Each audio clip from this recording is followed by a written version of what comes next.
So, if you're anything like me, you'll notice that the new Pokemon Go game is very, very addicting. The one thing that's a problem, though, is the battery life. I have been playing this game for about a half an hour today after taking it off the charger, and I'm at about 73%.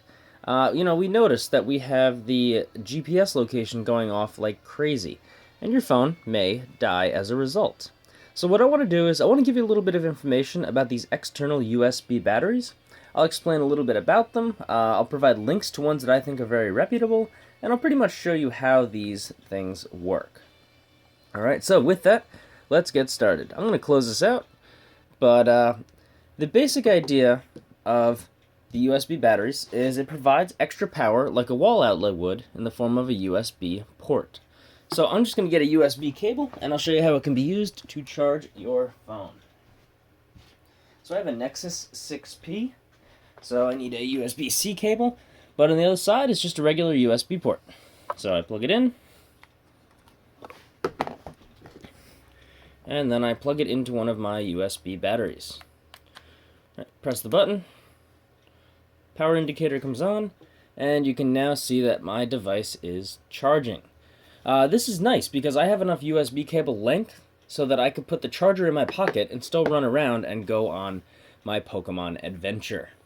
So anyway, these USB batteries, they'll come in all different sizes, different capabilities. Some of them even have a flashlight built in as a feature. So, let's take a look. We'll look at some of the ratings, and we'll use that to help determine which battery is best for you.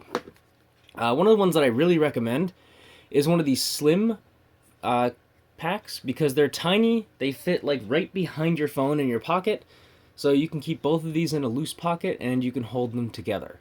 Ladies, for a bag, or even guys who carry around a messenger bag, this is a great one as well, but for a bag, I'd recommend a larger one.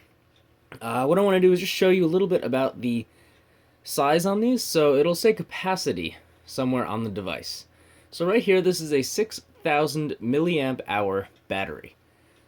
That number is pretty much just the size of the battery, or how much of a charge it can hold on to before being depleted. So this can hold 6,000. I believe the Nexus 6P is about 2,800 or 3,000 milliamp hours, so it's a pretty good deal. This will charge my phone once fully and then a little bit extra. You want to kind of consider it like air pressure, where you can't fully drain all the charge from these batteries. You can drain a very, very significant amount, but a tiny bit will remain. So I would expect this to last my phone 1.5 times its capacity, even though it's twice the actual capacity of it. You have some larger ones as you go through.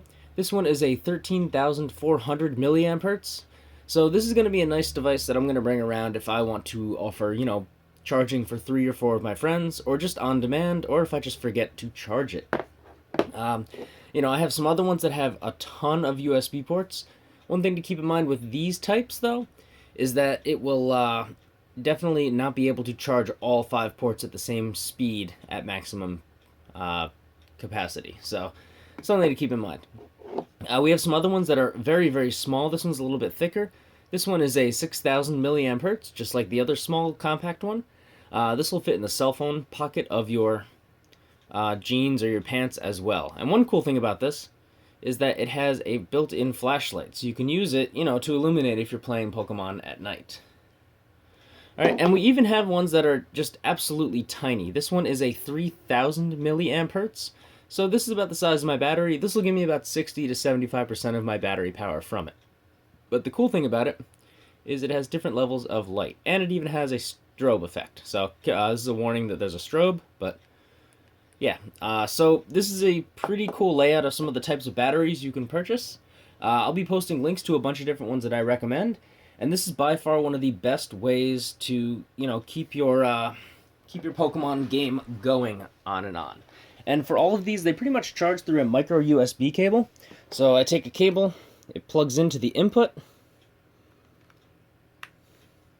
and you can see that it's starting to charge. Yep, there we go, and this one's charging up. So it's nice, especially if you have a micro USB type phone.